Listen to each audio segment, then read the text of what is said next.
मैं हूं पूजा और मेरे साथ है राहुल। जय हिंद फ्रेंड्स।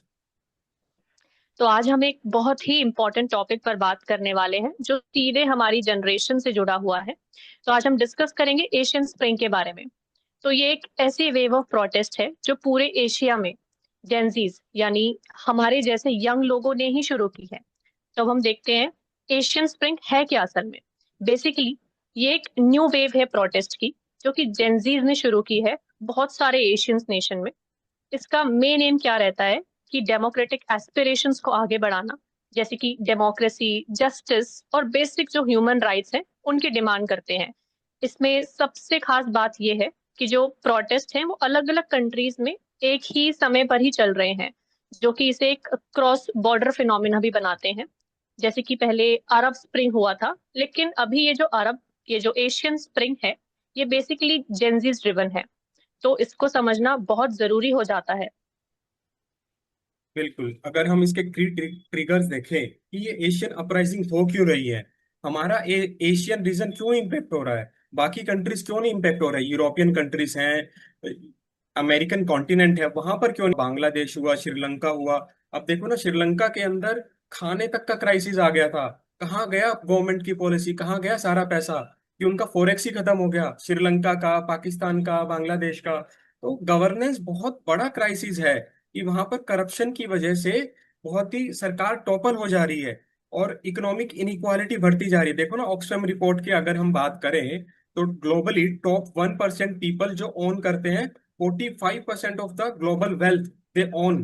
तो यू कैन एनालाइज कि कितनी बड़ी इनइक्वालिटी अराइज हो रही है। अगर हम टॉप 10% की बात करें तो 70% of the people own, only 70% of the people own the wealth. अगर राइजिंग ऑथोरिटेरियनिज्म भी बहुत बड़ा फैक्टर है, पाकिस्तान है, म्यांमार है, वहां पर मिलिट्री स्टेट है।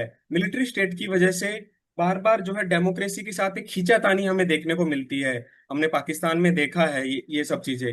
और डिजिटल कनेक्टिविटी बहुत बड़ा एक रोल निभाता है इसके अंदर कि इस मूवमेंट को सपोर्ट करने में सोशल मीडिया से रैपिड मोबिलाइजेशन होता है, क्रॉस बॉर्डर जो है सॉलिडारिटी हमें मिलती है, तभी ये मूवमेंट जो है मास मूवमेंट बन जाती है। तो सबसे पहले देखते हैं कि इसके जेंजीज के फोरफ्रंट में ये मूवमेंट्स क्यों हैं। तो हम लोग एक तरह से डिजिटल नेटिव्स हैं। हमारे लिए जितने भी सोशल मीडिया प्लेटफॉर्म्स हैं, ट्विटर है, टिकटॉक है, इंस्टाग्राम हो गया, ये सब सिर्फ हम एक एंटरटेनमेंट की तरह से ही नहीं देखते हैं, बल्कि एक पावरफुल टूल भी है। इसका यूज करके जितने भी प्रोटेस्ट हैं वो ऑर्गेनाइज किए जाते हैं और लोगों को मोबिलाइज किया जाता है। क्रॉस बॉर्डर सॉलिडारिटी भी बनाते हैं। एक और इंटरेस्टिंग फैक्ट है इसमें कि ये जो जितने भी मूवमेंट्स हैं ये जनरली एक लीडरलेस मूवमेंट्स होते हैं और डिसेंट्रलाइज भी होते हैं।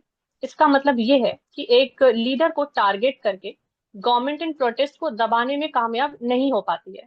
और हम टेक्स सेवी हैं और गवर्नमेंट सेंसरशिप को बाईपास करना भी जानते हैं। बिल्कुल, अगर अगर हम इसकी कोर डिमांड देखें कि वो चाहते क्या है, आज का युवा जेनजी चाहता क्या है। वो चाहता है कि एम्प्लॉयमेंट अपॉर्चुनिटी बढ़े। भाई हमारे यहाँ रोजगार ही नहीं है साउथ एशियन रीजन में, क्योंकि इंटरकनेक्टिविटी नहीं है। आप देखो ना, सार्क जो है काम ही नहीं कर रहा है। अगर दूसरे रीजन्स को देखें, यूरोप कितना इंटरकनेक्टेड है, और अगर हम आसियान कंट्रीज को देखें वो कितना कनेक्टेड है, मगर यहाँ पर हमारी कनेक्टिविटी ही नहीं है। तो इसकी वजह से हमारे यहाँ एम्प्लॉयमेंट अपॉर्चुनिटीज बहुत कम है और इकोनॉमिक जस्टिस नहीं है, पॉलिटिकल राइट्स नहीं है हमारे पास। देखो ना, एलजीबीटीक्यू है, कम्युनिटीज है, जेंडर इक्वालिटी के राइट्स नहीं है।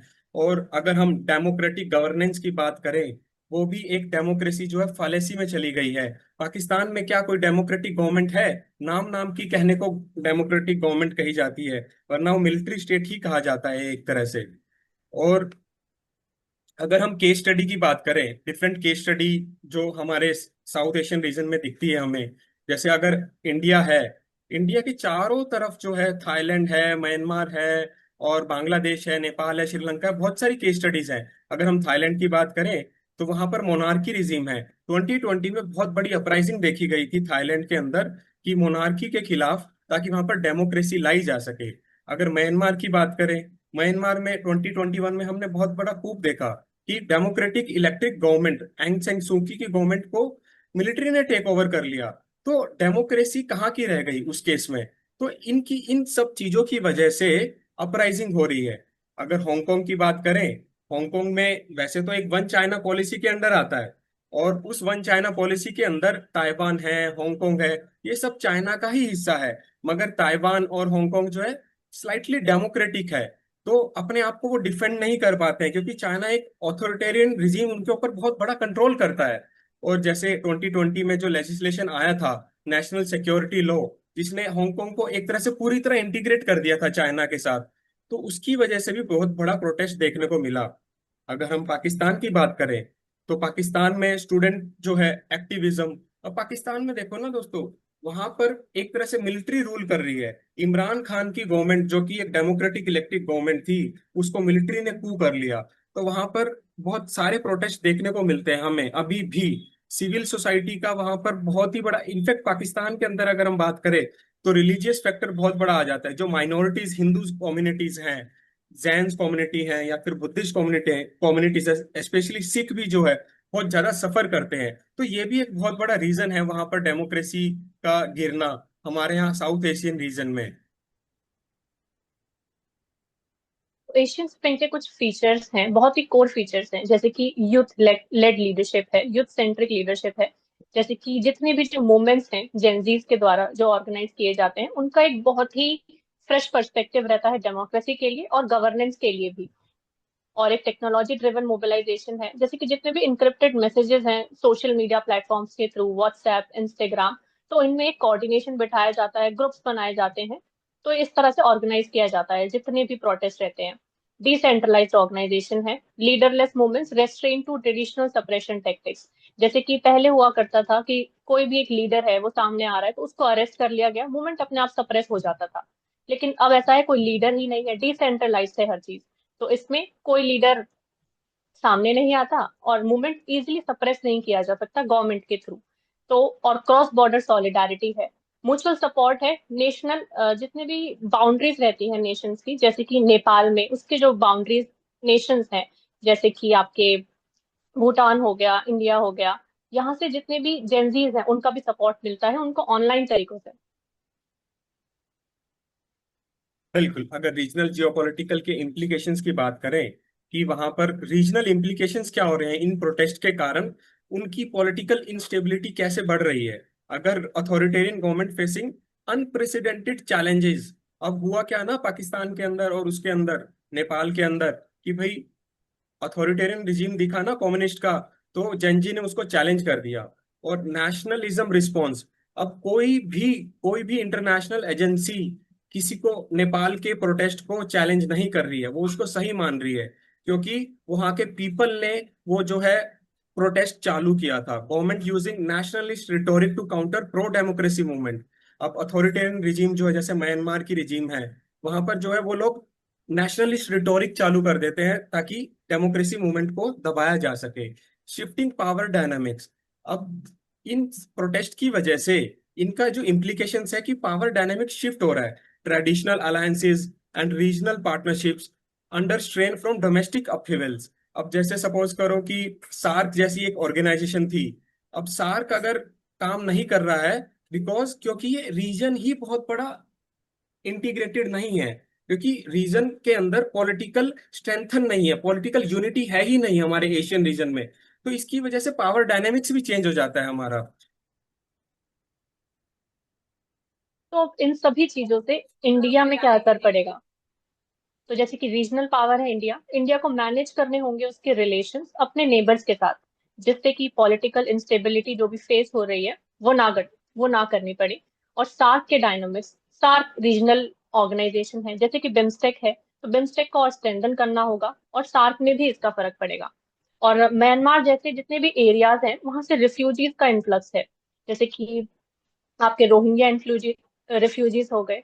तो ये एक बड़ा चैलेंज हो सकता है इंडिया को, डेमोक्रेटिक मूवमेंट्स को सपोर्ट करते हुए भी बायलेटरल टाइज मेंटेन करने पड़ेंगे। That is very difficult diplomatic balance. और अगर हम देखें ग्लोबल लेवल पर भी इसके इफेक्ट्स हैं। चाइना का अथॉरिटेरियन मॉडल चैलेंज हो रहा है। यूएस और यूरोप जैसे जितने भी नेशंस हैं वो डेमोक्रेटिक मूवमेंट्स को सपोर्ट कर रहे हैं। साथ ही ग्लोबल डेमोक्रेटिक नेटवर्क्स जितने भी हैं और सिविल सोसाइटीज हैं, वो भी मजबूत हो रहे हैं। बिल्कुल, ग्लोबल ऑर्डर भी बहुत बड़ा इम्प्लीकेशंस देता है हमारे यहाँ। जैसे हमने देखा कि यूएसए बोलता तो है कि हम वेस्टर्न जो है, वेस्टर्न डेमोक्रेसी जो है वो डेमोक्रेटिक मूवमेंट को सपोर्ट करते हैं, मगर वो नाम नाम की एक मूवमेंट रह जाती है। आप देखो ना बांग्लादेश में हुआ क्या। बांग्लादेश में माना जाता है कि यूएसए का बहुत बड़ा हाथ था पीछे बैकग्राउंड चैनल में। ओके, तो एशियन स्प्रिंग जैसे कि हम देख सकते हैं, सिर्फ एक मूवमेंट ही नहीं है, ये एक सिंबल है, universal desire for democratic governance and human rights. तो इसका फ्यूचर अभी जैसे देखा जा सकता है अनसर्टेन है, लेकिन एक बात तो क्लियर है इनके बीच में कि जेनजीज ने एशिया का पॉलिटिकल लैंडस्केप बदलना शुरू कर दिया है। बिल्कुल, मगर क्या हमें ये जानना होगा कि क्या इंडिया का यूथ भी ऐसा ही सोचता है। मगर हमारे यहाँ देखो ना, डेमोक्रेटिक प्रोसेस थोड़ा सा अलग है। बाकी जो कंट्रीज हैं, पाकिस्तान है, श्रीलंका है, बांग्लादेश है, हमारे यहाँ फिर भी जो है डेमोक्रेसी है, एक सर्वाइवल मोड में है। क्योंकि गवर्नमेंट की पॉलिसी भी ऐसी रहती है, जैसे मिड डे मील है, पीएम आवास योजना है, अंत्योदय योजना है। तो गवर्नमेंट का मोटो रहता है कि सबका साथ सबका विकास, कि सबको साथ लेके चलना। तो हमारा यूथ जो है उतना उस चीज से इम्पेक्टेड नहीं है। एंड ओके, तो आपका क्या ओपिनियन है इन सभी डिस्कशंस पे? आपको क्या लगता है कि ये जेंजी के प्रोटेस्ट जितने भी हो रहे हैं, क्या एक परमानेंट बदलाव ला सकते हैं? अपने थॉट्स नीचे कमेंट्स बॉक्स में जरूर बताएं। So do like, share and subscribe the channel, and the PDF link is in the description box. जय हिंद। जय हिंद।